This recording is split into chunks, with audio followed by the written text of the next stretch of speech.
شہر رمضان الذی انزل فیہ القرآن ھدی للناس وبینات من الھدی والفرقان فمن شہد منکم الشہر فلیصم ومن کان مریضا او علی سفر فعدۃ من ایام اخر یرید اللہ بکم اليسر ولا یرید بکم العسر وَلِتُكْمِلُوا الْعِدَّةَ وَلِتُكَبِّرُوا اللَّهَ عَلَى مَا هَدَاكُمْ وَلَعَلَّكُمْ تَشْكُرُونَ۔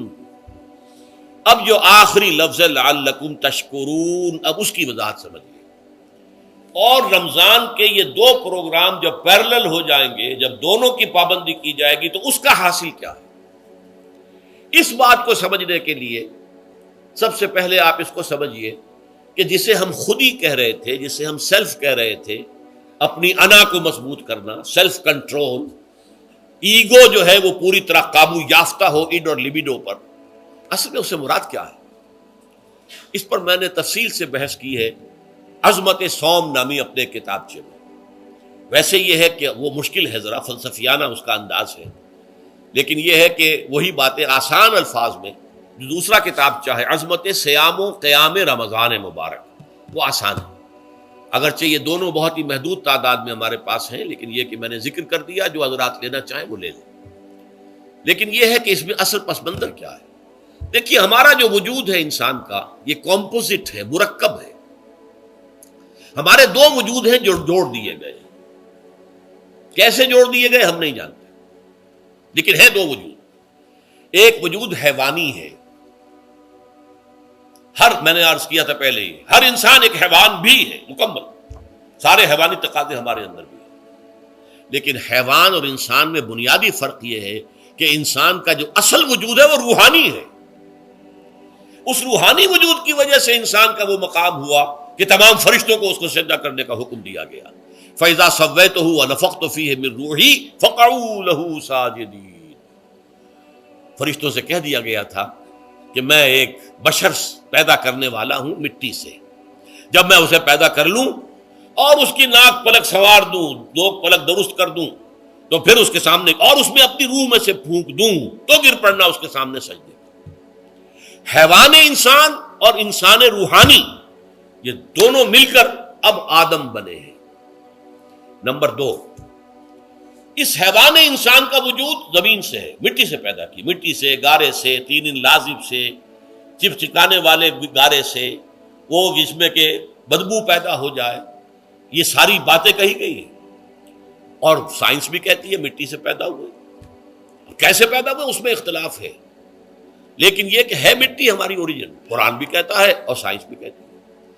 اور ہمارے وجود کو جب وہ تھک جائے، مزمحل ہو جائے، اس کی انرجی کم ہو جائے، تو اس کے لیے جو غذا ہے، جو تقویت ہے، وہ بھی ساری زمین سے آ رہی ہے۔ آپ نے پھل کھائے، آپ نے گندم کھائی، آپ نے چاول کہاں سے آ رہے؟ اچھا، بکری کا گوشت کھایا تو بکری کا گوشت کس چیز سے بنا ہے؟ اس نے گھاس کھائی ہے، اس نے پتے کھائے ہیں، وہیں سے تو بنا ہے نا۔ الٹیمیٹ سورس آپ کے وجود حیوانی کے لیے جو آ رہی ہے وہ زمین ہے۔ وجود روحانی کو بھی تقویت کی ضرورت ہے، وہ بھی مزمحل ہوتی ہے، کمزور ہو جاتی ہے، خاص طور پر جبکہ وجود حیوانی کا اس پر غلبہ ہو جائے، تب تو یوں سمجھیے کہ وہ بالکل بے ہوش ہو کر موت کے قریب پہنچ جاتی ہے۔ اس کی تقویت، اس کی غذا وہیں سے آئی ہے جہاں سے روح آئی ہے، وہ کلام ربانی ہے، روح ربانی۔ نفخت فیہ من روحی، من روحی، من روحی، میں پھونک دوں اس میں اپنی روح میں سے۔ روح کا تعلق ذات باری تعالیٰ کے ساتھ ہے۔ اسی طرح کلام ربانی کہاں سے آیا ہے؟ اللہ تعالیٰ کے پاس سے آیا ہے، یہ اس کی تقویت کا ذریعہ ہے۔ اب عام حالات میں کیا ہوتا ہے؟ ہمارا یہ وجود حیوانی چھایا ہوا ہے ہمارے وجود کے اوپر، بیچاری روح جو ہے دبی رہتی ہے، پسی رہتی ہے۔ اگر خدا نے خواستہ ہم گناہ گار بھی ہیں، گناہ پر گناہ کا ارتکاب کر رہے ہیں، تو وہ روح جو ہے وہ قلب کے آئینے شیشے کے اندر ہے۔ فیہا مصباح، المصباح فی زجاجہ، الزجاجۃ کأنہا کوکب دری۔ قلب جو ہے ایک شیشے کے مانند ہے جس کے اندر روح کا چراغ جل رہا ہے۔ اب اگر یہ اوپر جو شیشہ ہے اس پر دھواں آ گیا، لالٹین کی چمنی پر دھواں آ گیا، تو اب روشنی باہر تو نہیں آئے گی۔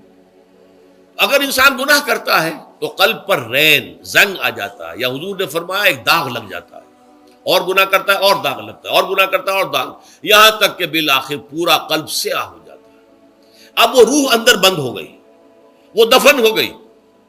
اس کے لیے اب ضروری ہے کہ اب ایک پروگرام ایسا دیا جائے جو ریورس ہو جائے۔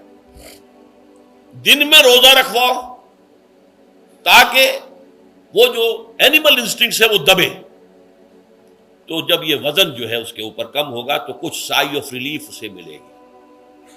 جیسے بے ہوش آدمی پڑا ہے، اسے کوئی ہلکا سا ہوش آ رہا ہے، آپ نے پانی کے کچھ چھینٹے دیے، اس کے بعد آپ نے رات کو کھڑے ہو کر قرآن کے انوار کو اتارا، بارش برس رہی ہے روح انسانی کے اوپر، قلب روحانی، قلب انسانی کے اوپر، جس میں کہ وہ روح جو ہے وہ دفن ہے، وہ زندہ ہوگی اثر نو، ہوش میں آئے گی، اور ہوش میں آئے گی تو دو کام ہوں گے۔ ایک تو اسے قرآن کی عظمت کا احساس ہوگا، یہ قرآن میری حیات تازہ کا ذریعہ بنا ہے، میں دب گئی تھی، میں پس گئی تھی، میں بے ہوش تھی، میں نیم مردہ تھی، اس قرآن کی بارش نے، یہ ترشح جو ہوا ہے مجھ پر، اس نے مجھے حیات تازہ عطا فرمائی۔ یہ جو قدر کا احساس ہوگا قرآن کا، لعلکم تشکرون، تاکہ تم قرآن کی عظمت سے واقف ہو۔ ایک انسان بھوک کی وجہ سے اس کا شوگر لیول اتنا گر گیا کہ بے ہوش پڑا ہوا، اب ظاہر بات ہے کہ آپ اسے کچھ پانی کے چھینٹے دیں گے تو کچھ ہوش میں آئے گا، پھر غذا دیں گے تو اب وہ پوری توانائی پر آئے گا، تو معلوم ہوگا اسے اس غذا کی کیا قدر و قیمت ہے۔ اگر آپ کو بھوک ہی نہیں لگتی تو غذا بے معنی شے ہے، پیاس ہی نہ لگے تو آپ کو کیا معلوم کہ اس پانی کے اندر کتنی بڑی عظمت ہے، یہ میرے لیے کتنا بڑا انعام و احسان ہے اللہ کا۔ وہ تو پیاس پر، جان پر بنی ہوئی ہو، اور پیاس اس وقت آپ کو ایک گھونٹ پانی کوئی دے دے تو آپ کو معلوم ہوگا دنیا و مافیا سے بڑھ کر ہے یہ ایک گھونٹ پانی جو مجھے ملا ہے۔ اسی طرح جب روح دبی ہوئی تھی حیوانی وجود کے بوجھ تلے، جبکہ وہ نیم خوابیدہ یا نیم بے ہوش یا بالکل بے ہوش تھی، وہ دن میں تو روزہ رکھ کر اس پر سے حیوانی وجود کا وزن کم کیا گیا، اسے ایک ریلیف ملی۔ رات کو قرآن مجید کے انوار و برکات اس میں جذب کیے گئے تو اس کو پوری توانائی حاصل ہوئی۔ اس پوری توانائی کا پہلا نتیجہ تشکر، قرآن کا شکر، الحمدللہ الذی انزل علی عبدہ الکتاب ولم یجعل لہ عوجا۔ پھر وہ قلب کی گہرائیوں سے نکلے گا، سارا شکر اس اللہ کے لیے جس نے اپنے بندے پر صلی اللہ علیہ وسلم کتاب نازل کی اور اس میں کوئی کجی نہیں رکھی، کسی طرح کی ایچ پیچ نہیں۔ یا تبارک الذی نزل الفرقان علی عبدہ لیکون للعالمین نصیرا، بڑی بابرکت ہے وہ ذات جس نے اپنے بندے پر فرقان نازل فرمایا تاکہ وہ تمام جہان والوں کے لیے نذیر اور خبردار کرنے والا بن جائے۔ یہ قرآن کی عظمت کا احساس، اور ظاہر بات ہے جس قدر کسی نعمت کی قدر و قیمت کا احساس ہوگا اسی قدر تو آپ شکر ادا کریں گے۔ اگر آپ نے کسی بچے کے ہاتھ پر ہیرا رکھ دیا، اسے کیا پتا یہ ہیرا کس بلا کا نام ہوتا ہے، وہ سمجھے گا کانچ کا ٹکڑا ہے۔ لیکن اگر کوئی واقعتاً کوئی جوہر شناس ہو، جوہری ہو، اس کو آپ ہیرا دیں گے تو اسے معلوم ہے کہ مجھے کیا چیز دی گئی ہے۔ اس کے اندر جو شکر پیدا ہوگا وہ اس بچے کے اندر تو نہیں پیدا ہو سکتا جسے معلوم ہی نہیں۔ تو قرآن مجید کی اصل عظمت سے انسان واقف کب ہوگا؟ جبکہ اس کے ذریعے سے اس کی روح کو ایک حیات تازہ مل جائے، اور اس طرح وہ پروگرام ریورس ہو جائے جو عام طور پر چل رہا تھا، ساری توجہ اپنے جسم پر، اس کے تقاضوں پر۔ جسم میں تھوڑی سی پھنسی نکل آئی ہے، بھاگ رہے، دوڑ رہے ہیں اس کے علاج کے لیے۔ کوئی اور مرض لاحق ہو گیا ہے، بھاگ رہے ہیں، دوڑ رہے ہیں اس کے علاج کے لیے، بڑی بڑی فیسیں بھی دے رہے ہیں۔ ساری جسم کی پرواہ ہے، روزانہ نہا رہے ہیں اور اچھے سے اچھا صابن لا کر نہا رہے ہیں، وہ جسم کی پرواہ ہے نا، اس کی دیکھ بھال ہے، روح کی طرف توجہ ہی نہیں۔ یہ ہے وہ بات جو کہی گئی ہے سورہ حشر میں، اور جسے علامہ اقبال نے پھر اپنے فلسفہ خودی کی اساس اور سورس قرار دیا ہے۔ وَلَا تَكُونُوا كَالَّذِينَ نَسُوا اللَّهَ فَأَنسَاهُمْ أَنفُسَهُمْ أُولَٰئِكَ هُمُ الْفَاسِقُونَ۔ دیکھو اے مسلمانوں، ان لوگوں کے مانند نہ ہو جانا جنہوں نے اللہ کو بھلا دیا تو اللہ نے انہیں اپنے آپ سے غافل کر دیا، اور یہی لوگ فاسق و فاجر ہیں۔ یہ سوال پیدا ہوتا ہے کہ انسان اپنے آپ سے کہاں غافل ہوتا ہے؟ کیا اپنے وجود حیوانی سے غافل ہوتا ہے؟ کیا بھوک لگتی ہے تو وہ ادھر ادھر منہ نہیں مارتا، غذا کو حاصل کرنے کے لیے کوشش نہیں کرتا؟ پیاس لگتی ہے تو کیا پانی یا کوئی اور مشروب تلاش نہیں کرتا؟ کوئی بیماری لاحق ہوتی ہے تو کیا اس کے علاج کی طرف توجہ نہیں کرتا؟ اسے آرام کی حاجت ہوتی ہے تو آرام نہیں لیتا. اپنے اس وجود سے تو غافل نہیں. کون سے وجود سے غافل ہوا ہے؟ وہ روحانی وجود سے غافل ہے. بھول گیا کہ میرے اندر روحانی وجود بھی ہے اور اس کا تعلق ذات باری تعالیٰ کے ساتھ ہے. اس نے سمجھا کہ میں بس حیوان ہوں، نرا حیوان ہوں، اپنے اس وجود کی اصل حقیقت ہی سے بے خبر، غافل. چنانچہ آج کے دور کا سب سے بڑا المیہ کیا ہے؟ ڈاروین کے نظریے کے جو اثرات پیدا ہوئے ہماری معاشرت پر، ہماری سوچ پر، ہمارے فکر پر، ہمارے فلسفے پر، ہماری سوشولوجی پر، وہ کیا ہے کہ ہم بھی نرے حیوان ہیں. اللہ اللہ خیر صلی اللہ. یہ سب سے بڑی محرومی ہے اس دور کی کہ انسان اپنے اصل شرف سے خود ہی مستعفی ہو گیا. ہمارا کوئی وجود ہے ہی نہیں روحانی وغیرہ. روح کسے کہتے ہیں ہم نہیں جانتے، بس یہ جسم ہے. ہم اللہ کو نہیں جانتے کون ہے کون نہیں ہے. ہوگا، ہم تو اس کائنات کو جانتے ہیں. ہم روح سے واقف نہیں، ہم تو اپنے جسم کو واقف. آخرت واخرت سے ہمیں کچھ پتہ نہیں، شاید ہو شاید نہ ہو، کچھ پتہ نہیں، لیکن یہ زندگی تو ہے، اسے ہم جانتے ہیں. یہ ہے آج کے انسان کا سب سے بڑا المیہ. اور یہ ہے ماس اسکیل کے اوپر ارتداد، ذہنی طور پر مرتد ہو چکے ہیں انسانوں کی عظیم اکثریت مرتد ہو چکی ہے. یہ ہے در حقیقت کہ روزہ جو ہے اس پروگرام کو آ کر ریورس کرتا ہے. دن میں کھانے پینے، جنسی تقاضے پر پابندی، وہ وجود حیوانی کا وزن کچھ کم ہے. روح جو دبی ہوئی تھی یا سسک رہی تھی یا بے ہوش تھی یا نیم مردہ تھی، اسے کچھ ریلیف ملا. اب اس کے اوپر قرآن مجید کے تیرے ضمیر پہ جب تک نہ ہو نزول کتاب، گرہ کشاہ نہ رازی نہ صاحب کشاف، ہمارے دلوں کے اوپر بارش ہو رہی ہو انوار قرآنی کی. وہ ظاہر بات ہے کہ بغیر سمجھے تو نہیں ہوگی بارش.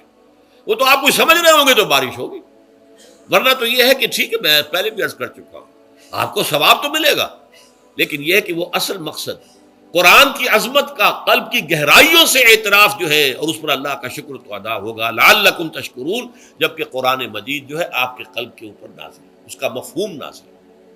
اچھا، اس کا دوسرا نتیجہ کیا نکلتا ہے؟ جب وہ روح جو ہے وہ ہوش میں آئے گی، اس کو حیات تازہ مل گئی، وہ اپنے اصل مرکز اور منبع اور سرچشمہ کی طرف جو ہے متوجہ ہوگی.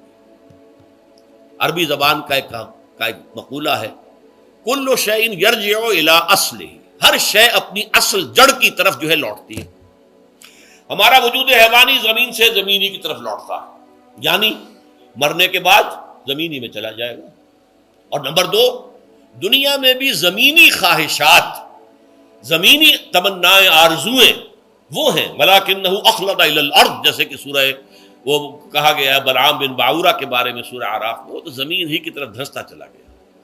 ہماری روح کا منبع اور سرچشمہ ذات باری تعالیٰ ہے، وہ امر رب ہے، لہذا فوراً انسان اپنے رب کی طرف متوجہ ہوتا ہے.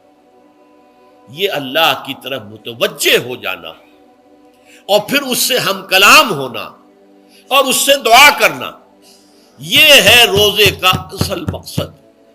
جب سیام اور قیام رمضان مبارک کا دوہرا پروگرام ہوگا تو روح انسانی یا انسان کا حیوانی وجود اپنے مرکز کی طرف مائل پرواز تھا. حسن، اس کو کہہ لیجئے اپنے مرکز کی طرف مائل پرواز ہے. روح ہر شے اپنی اصل کی طرف لوٹتی ہے، لہذا یہ اللہ کی طرف متوجہ ہوگی. یہ اللہ تعالیٰ کی طرف متوجہ ہونے کا معاملہ دنیا میں رہا ہے کہ لوگ کہیں جنگلوں میں جا کر تپسیائیں کر کے، غاروں میں بیٹھ کے، بڑی بڑی ریاضتیں کر کے کیا چاہتے تھے؟ مجھ کو ہے تیری جستجو، مجھ کو تیری تلاش ہے. خالق میرے کہاں ہے تو، مجھ کو تیری تلاش ہے. میں نے یہ نظم جو ہے تقریباً 6 سال جو ہے ہر روز صبح، ہمارا جو ہائی اسکول تھا اس میں جو صبح پریئر ہوتی تھی، لوگ سب جمع ہوتے تھے، پورا اسکول جو ہے اس کے ہمارے طلباء، تو یہ نظم جو ہے پڑھی جاتی تھی.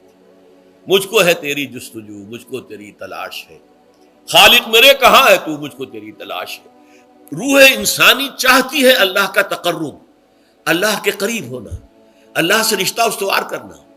یہ وجود حیوانی حائل ہے اس کے راستے میں. یہ حیات دنیاوی اس کے لیے پنجرا بن گئی ہے. اس روح کے لیے یہ ایک در حقیقت ایک قید خانہ ہے. جیسے کہ حضور نے فرمایا کہ دنیا سجن المومن و جنت الکافر، مومن کے حق میں یہ دنیا قید خانہ ہے. اس کی روح جو ہے یہاں آ کر اس جسد حیوانی کے اندر جو ہے وہ دفن ہو گئی ہے، قید خانہ ہے. اس پنجرے میں بند ہو گئی. تو لیکن وہ کافر کے لیے یہی باغ و بہار ہے، یہیں پر عیش کرنے ہیں، یہیں پر بدے لوٹنے ہیں. تو اس سے در حقیقت ریلیف ملتا ہے. تو انسان متوجہ ہوتا ہے اللہ کی طرف اور دعا کرتا ہے، اللہ سے ہم کلام ہو.